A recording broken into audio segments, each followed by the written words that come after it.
Welcome to social science class. My dear students, previous session we learned about the power is shared among different organs of the government such as legislature, executive and judiciary. And even it's well known as horizontal distribution of power. So now we are going to learn about in a democratic system how the power is shared among government at different levels. The first thing that in a democratic system there is the different different levels of the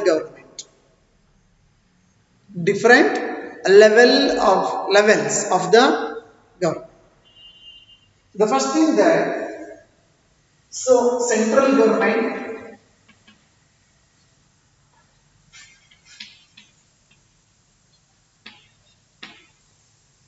See, there is the government for the whole country, for entire country, and that government used to call as a central government, and also it is called as a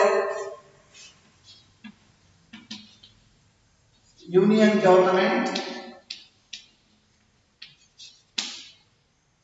central government or union government, and this is also called as in a democracy federal system of the government or federal government. So, I mean, the federal system means actually the government at different levels. Here, central government is there, and next, so the power is shared between the first thing the central government, which is called even the union or federal, and the next state government.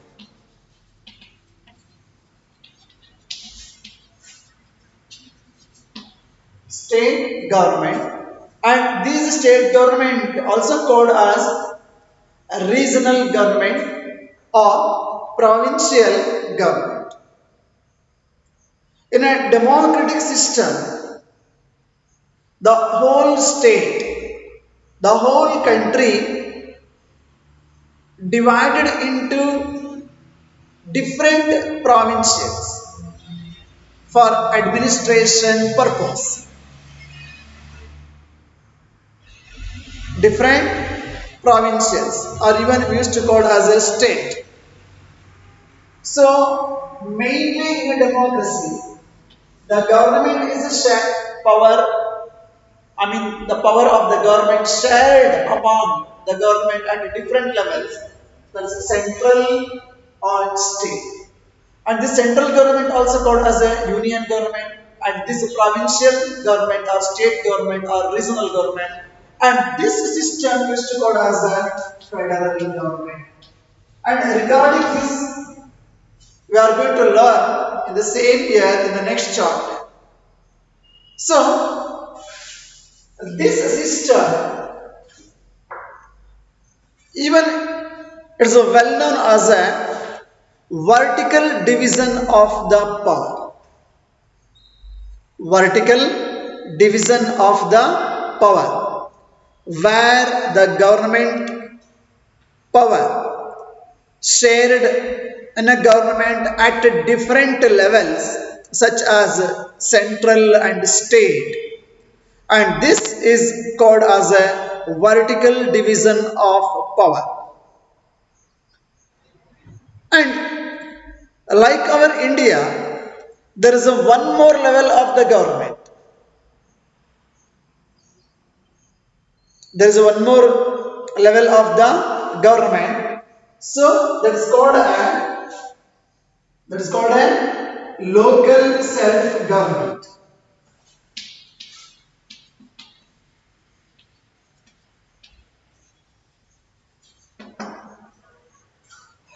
local self government. See here, the another one important thing, the constitution of a state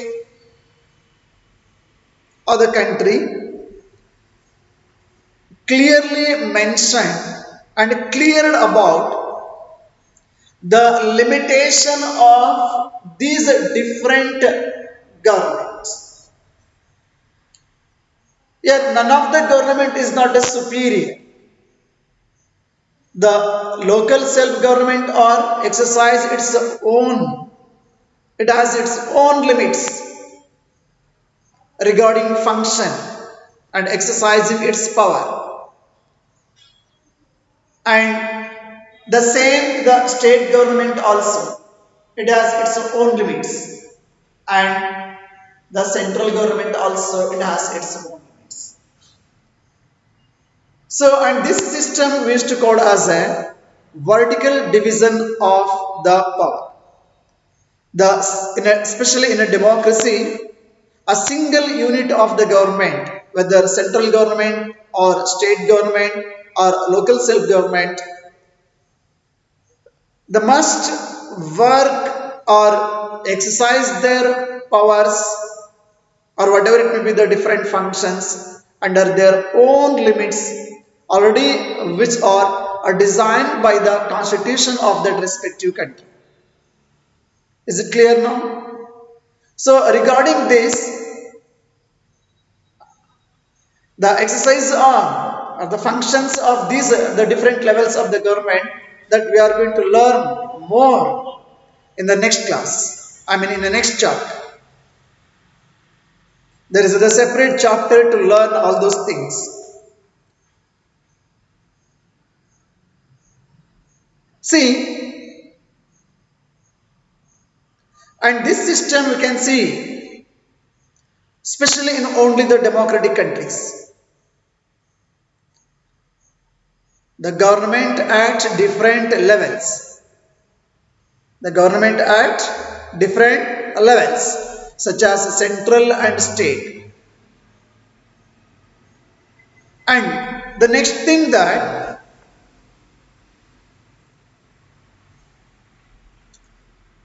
the power also shared among different social groups in a democratic countries. I hope, is it clear? Is it clear now? Where the government power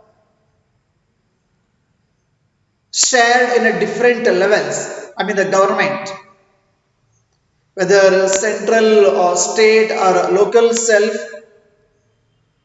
and this system also called or well known as the vertical division of power.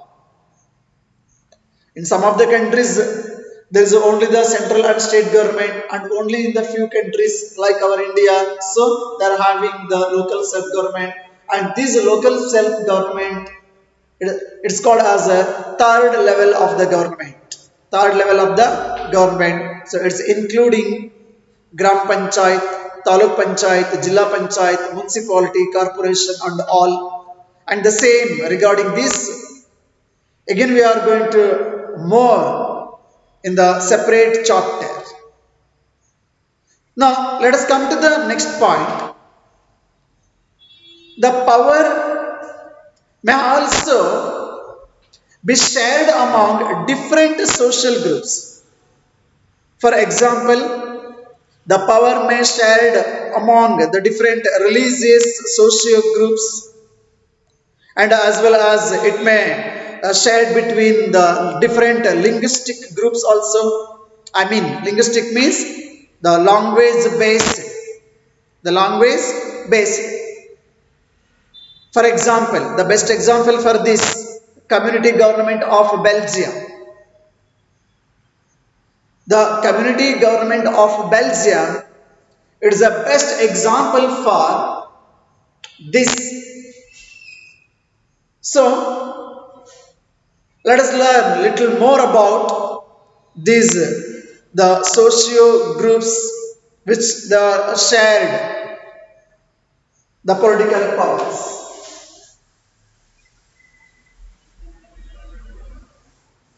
Socio groups.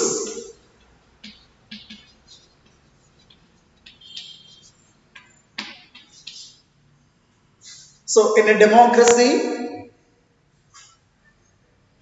the government power shared among different socio-religious groups also, and even it may among different the linguistic groups also. And already I told that the example for this, the community government which is existed in Belgium country. It's a very the innovative and different one. Already we are discussed in the previous sessions regarding the community government of Belgium country.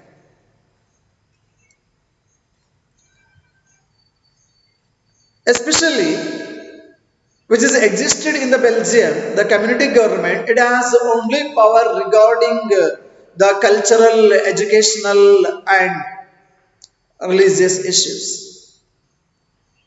And the in a democratic countries, the constitution provided some provisions for those who are living in a country among different socio-religious groups, especially the weaker section of the society, especially the weaker section of the society. Some posts are reserved for those respective societies. For example, in India, there is the existence of a reservation system, even in government posts also, and as well as even in the both the assemblies, in state assemblies also, and even in local self government also, and even in parliament also. And even so there will be the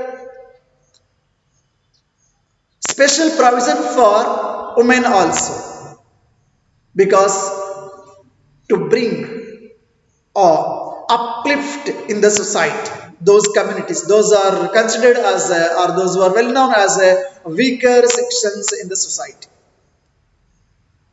Especially the representation of this weaker section of the society based on their community or based on their category or based on their language, that's help them to come up politically, economically, socially, culturally, educationally, in all the different fields.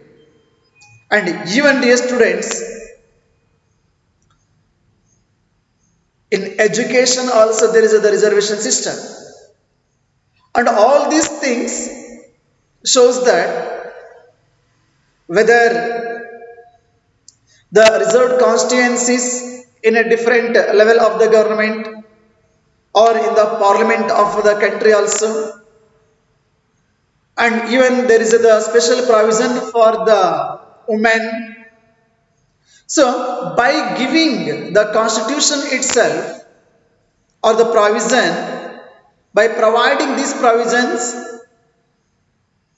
so those the weaker section of the society including women, they got an opportunity to bring, I mean come up in the society or in the country.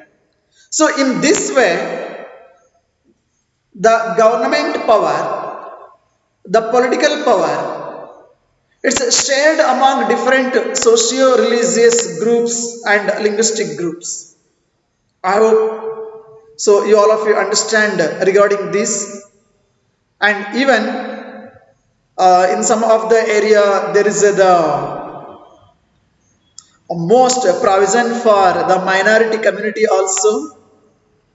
So like this way, in a democratic countries, the power is shared among different social groups. And now let us discuss about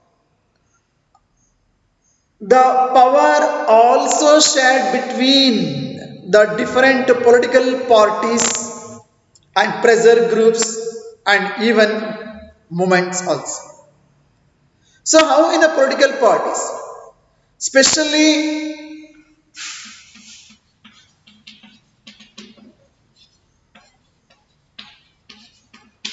political parties,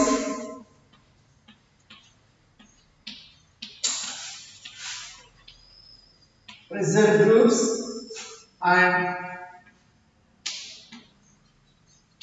movements.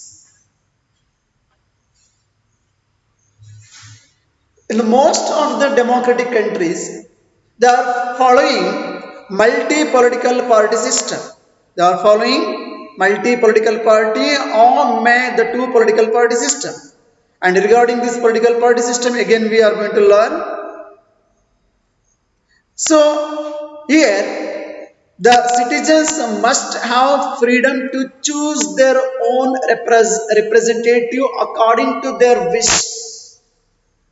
And even in a different elections, there are many political parties are contesting, and the constitution also provided the opportunities to contest in an election even for independent candidates also.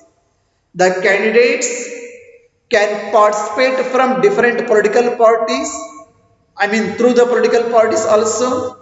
And if the candidate interested to contest in the election, even he can contest as an independent candidate also. And most of the times, in a multi-political party system or else in a two political party system, the different political parties, they are there is a chance, and even they are going to represent in the assembly, whether in a state assembly or in a parliament. So now what happened? The power of the government, even it's shared between different political party also. There is no single political party. The completely the government power not rest with a single political party in a democratic system where they are following. Suppose if there is no political party system, we can say very, and it is very clear that, and that system it is not absolutely democratic form of the government.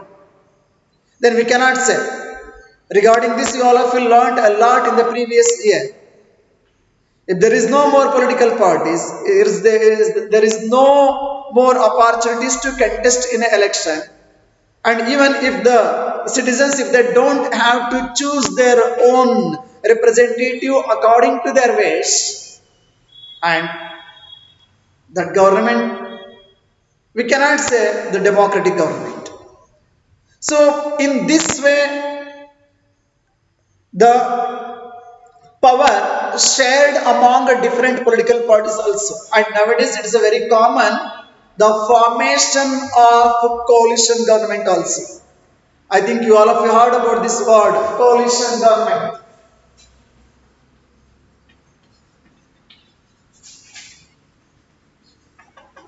Even in many states including Karnataka and even in central government also.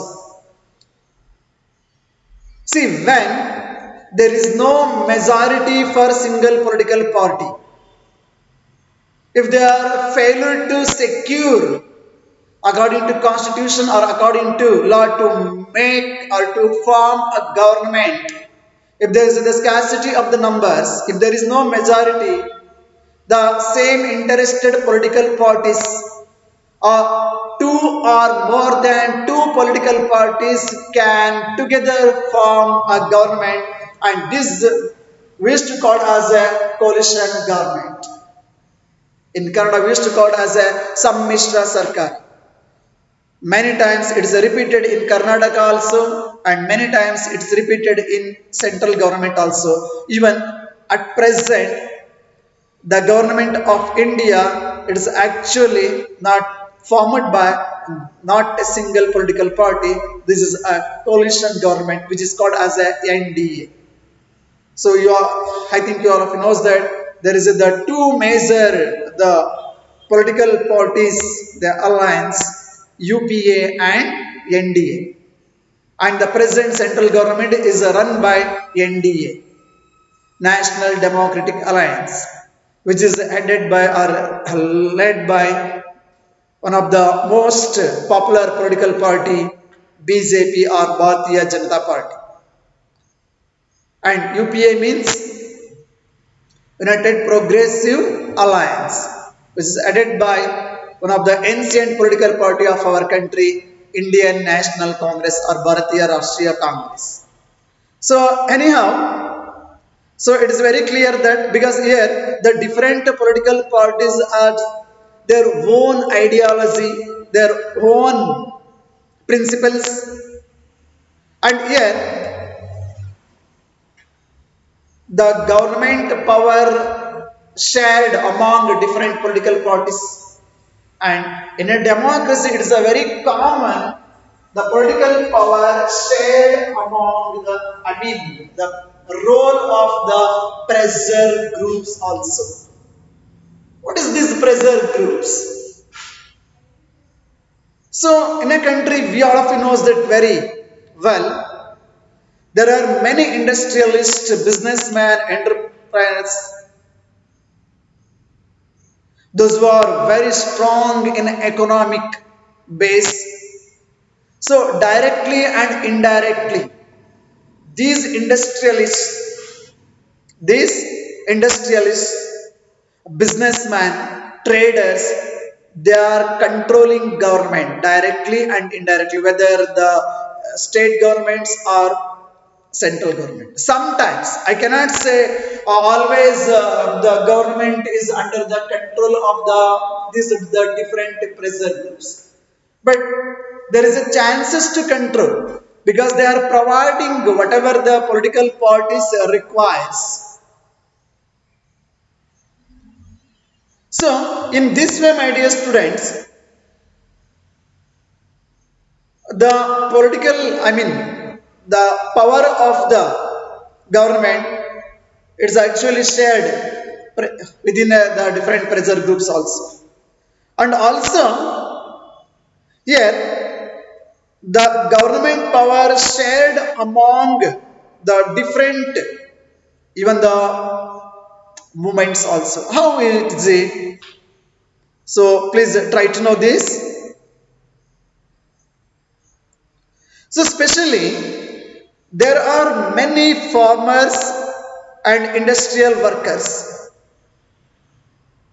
Many farmers and industrial workers, they are farming there. Not only the farmers and industrial workers, those who are working in a different sectors, those who are working in a different sectors, they used to form their own union associations or organizations, and even these associations may based on language, community, or in any other names, trade unions including. And sometimes these communities also or these committees also and these kind of the unions and committees, while taking the decisions, they are going to influence also through their pressure. So it's very clear that in a decision making process, the role of the movements through the different committees, organizations, unions, it is also very common in a democratic system. So I hope you all of you understand today's session what and all we are discussing. That is about how the political power or the government power shared between different social groups, political parties, pressure groups, and movements. And totally we can come to conclude, and then we can came to know that in a democracy, the power is shared between different organs of the government and different levels of the government, and even the power also shared among the different social groups, political parties, pressure groups, and movements. Thank you. Have a nice day. So please, if you have any doubts regarding the forms of power sharing in a democratic system, so please you can call or you can send a message and try to clear your doubt. Thank you so much. Have a nice day.